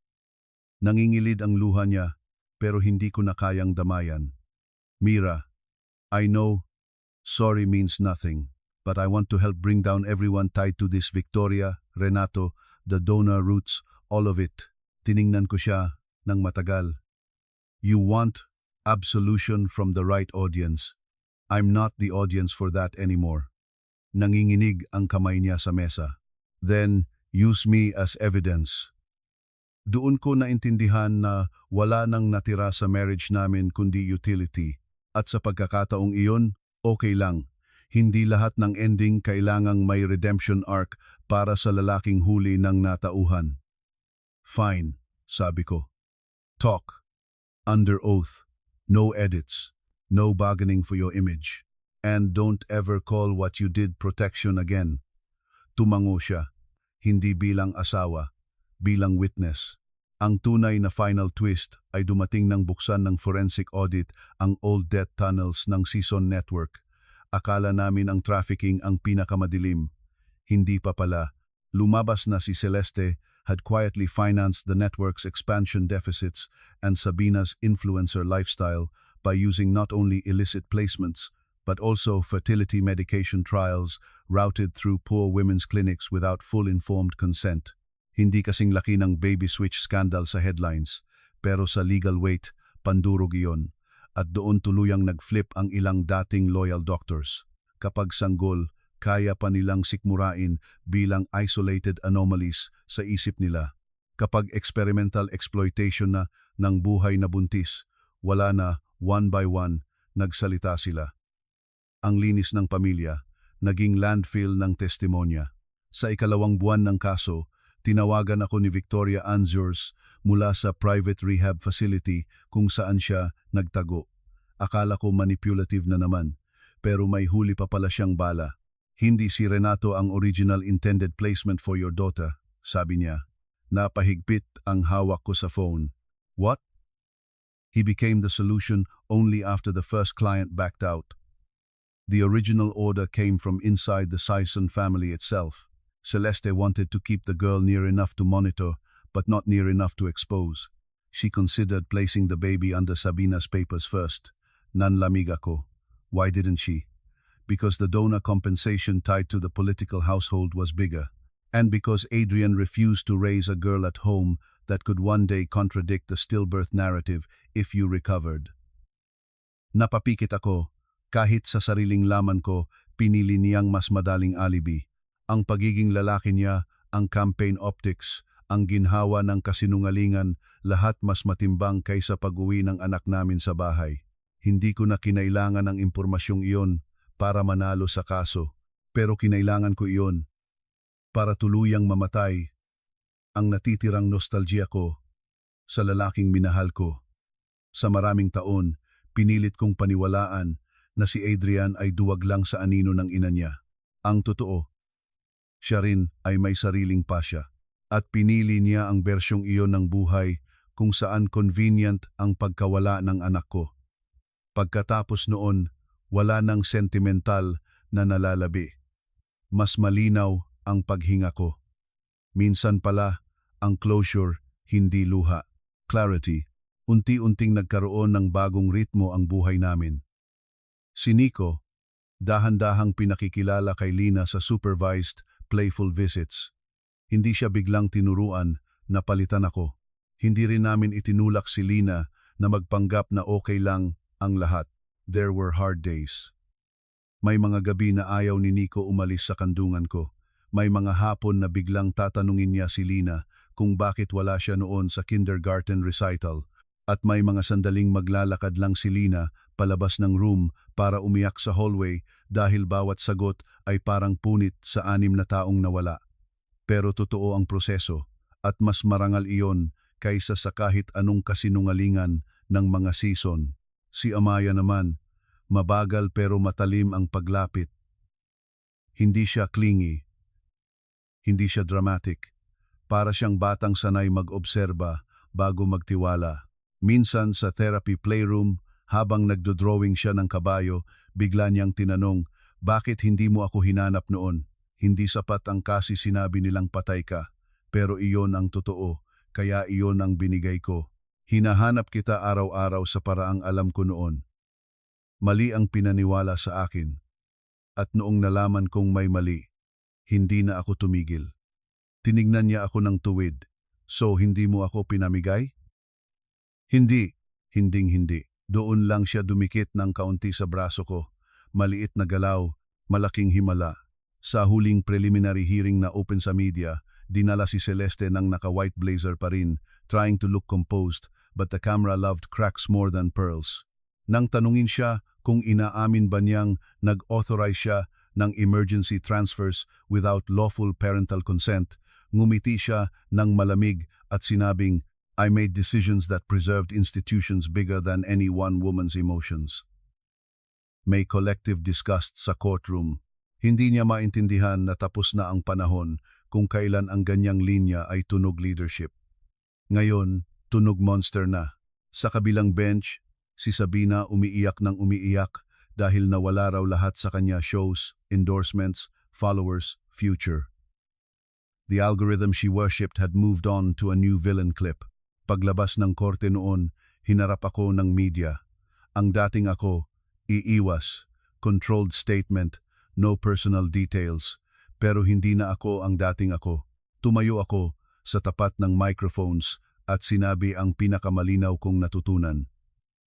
This is not a story about one rich family's scandal. This is about what happens when systems decide that poor mothers are disposable, grieving women are easy to gaslight, and children can be moved like assets. If you are listening and something in your own delivery, adoption, or loss never made sense, ask questions. Shame belongs to the people who buried the truth, not to the women who survived it. Hindi ako umiyak. Hindi ko kailangan. Mas malakas ang katahimikan. Pagkalipas ng 6 na buwan, iba na ang apelyido ng balita at iba na rin ang anyo ng bahay na tinirhan ko. Wala na ako sa mansyon ng mga sison. Nasa mas simpleng bahay kami sa Marikina na may maliit na garden at sobrang daming sapatos ng bata sa may pinto. Hindi fairy tale ang blending namin. Hindi instant completeness. May schedules, therapy, legal follow-ups, moments of jealousy, confusion, repair. May araw na si Nico gusto lang ako. May araw na si Lina ang hanap niya. May araw na si Amaya ayaw magpahawak kahit kanino at gusto lang magdrawing ng kabayo sa sahig. Pero sa bahay na iyon, walang lihim tungkol sa pinagmulan ng luha. Walang nakatabing script na gawa ng matanda para kontrolin ang bata. At sa akin, malaking yaman na iyon. Tinulungan ko si Lina magtayo ng maliit na alteration shop na nakaregister sa pangalan niya at may scholarship support para sa training ng mga single mothers. Hindi charity na nakapangalan sa mga mandaraya. Tunay na tulong na walang kapalit na katahimikan. Si Amaya. Unti-unting nakikilala ang lola niyang tunay, hindi si Celeste, kundi ang kapatid ng mama ko na may lumang photo albums at maraming kwento tungkol sa family birthmark naming parang gasuklay. Sa bawat bagong kwento, may pirasong buhay na ibinabalik. At si Nico, unti-unti niyang natututunang pwedeng dalawa ang nagmamahal sa kanya nang hindi kailangang punitin siya sa gitna. Hindi madali, pero posible. Minsan, tinatanong ako ng mga tao kung pinatawad ko ba si Adrian. Madali sanang sagutin ng oo o hindi para malinaw sa headline. Pero ang totoo, wala na akong gana sa salitang patawad kapag ginagamit iyon para gawing mas magaan ang bigat para sa nakasakit. Hindi ko siya kailangan patawarin para mabuhay ng buo. Kailangan ko lang tanggapin na may mga lalaking mas pinili ang kaginhawaan ng kasinungalingan kaysa ang hirap ng tamang desisyon. At may mga babaeng tulad ni Celeste na gumagawa ng imperyo sa butas ng ibang babae. Hindi ko kontrol ang kaluluwa nila. Ang kontrol ko ay ang pinto na hinding-hindi ko na muling pagbubuksan para sa kanila. Sa huling araw ng plea negotiations, humingi si Celeste ng private meeting sa akin. Curiosity ang dahilan kung bakit ako pumayag, hindi awa.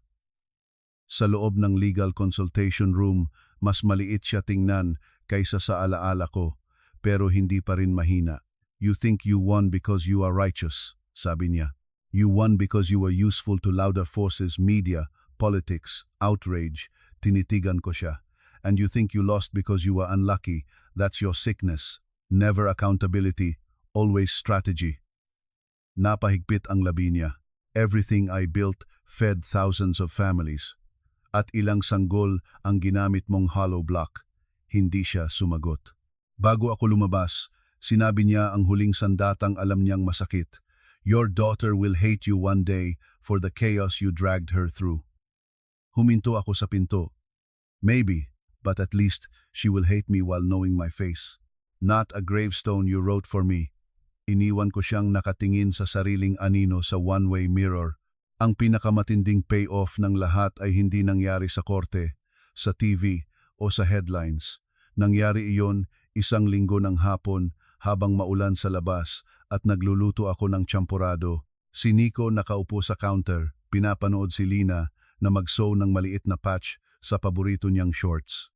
Si Amaya nasa sahig, nag-aayos ng kabayo at Dr. Kit sa iisang laro. Minsan patient ang kabayo, minsan surgeon. Bigla siyang tumayo. Lumapit sa akin at ibinaba sa palad ko ang isang lumang beads bracelet na ginawa niya sa therapy.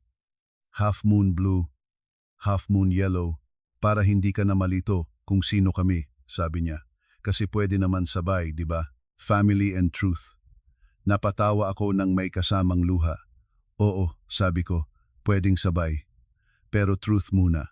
Sa gabing iyon, habang tulog na ang mga bata at mahina ang ulan sa bubong, binuksan ko ang drawer kung saan nakatago pa rin ang lumang wristband ni baby girl A. Season at ang half anklet ni Lina. Hindi ko na sila hinawakan bilang mga bagay ng pagkawala. Hinawakan ko sila bilang ebidensya na kahit gaano kaingat itahi ng makapangyarihan ang isang kasinungalingan, may isang hiblang laging kakalas. Minsan nurse na may konsensiya ang humihila, minsan inang hindi sumuko, minsan batang 5 taong gulang na sumisigaw sa hallway para hindi siya matangay ng maling tao, at minsan isang babaeng matagal pinaniwalang marupok ang siyang unang babasag sa buong gusali. Hindi ko nakuha ang lumang buhay ko pabalik. Hindi na rin iyon ang gusto ko. Ang buhay na iyon, built on polished lies, silent dinners, strategic apologies, and a baby's grave that should never have existed. Ang nakuha ko ay mas magulo, mas maingay, mas totoo. 2 batang may kanya-kanyang sugat at tapang. Isang kapwa-ina na hindi ko inaasahang magiging kakampi. Isang pangalan na hindi na ginagamit bilang dekorasyon sa campaign poster, kundi bilang babala sa mga gustong ulitin ang ginawa nila. At higit sa lahat, nakuha ko ang bagay na pinakaayaw ibigay sa akin ng mga sison, ang karapatang pangalanan ang katotohanan sa sarili kong boses. Kung may natutunan man ako sa lahat ng ito, iyon ay simple lang, ang kasinungalingan ng makapangyarihan, laging mukhang organisado sa simula. May logo, may memo, may boardroom, may media team. Pero kapag tinamaan ng isang totoong tanong, nagsisimula iyong umalingaw-ngaw sa maling lugar, sa bata, sa yaya, sa lumang nurse, sa market stall, sa basag na schedule, sa isang candy na mali ang laman, sa isang birthmark na hindi marunong magsinungaling. At kapag nagsama-sama na ang mga pirasong iyon, hindi mo na kailangan sumigaw ng sobrang lakas. Kailangan mo lang tumayo nang hindi na umatras. Kaya noong tuluyang pinawalang bisa ng korte ang adoption papers na itinahi para itago si Nico, at kasabay niyon inilabas ang Protected Identity Restoration Order para kay Amaya, hindi ako nag-celebration dinner sa hotel. Umuwi ako. Nagtanggal ng heels, umupo sa sahig, at hinayaang akyatin ako ng 2 batang parehong ninakawan ng katahimikan ng matatanda. Si Nico sa kaliwa, si Amaya sa kanan. Sa kabilang sofa, si Lina, pagod na pagod, pero nakangiti sa unang pagkakataon na hindi halatang may hawak na sakit. Sa simpleng kwartong iyon, walang confetti, walang flash, walang speeches. Pero doon ko naramdaman ang totoong dulo ng kuwento. Hindi ang pagbagsak nila, kundi ang hindi na namin kailangang manirahan sa mundong sila ang nagsusulat. At para sa akin, iyon ang pinakamasarap na uri ng ganti, hindi ang makita silang nakaposas sa kamera kahit nangyari iyon. Hindi ang marinig silang magmakaawa kahit dumating din iyon, kundi ang mabuhay kami nang wala ng pahintulot mula sa kanila. Wala ng fear of image, wala ng utang na kasinungalingan, wala ng puntod na peke. Ang dulo ng kwento namin hindi perpekto. Pero sa wakas, amin na.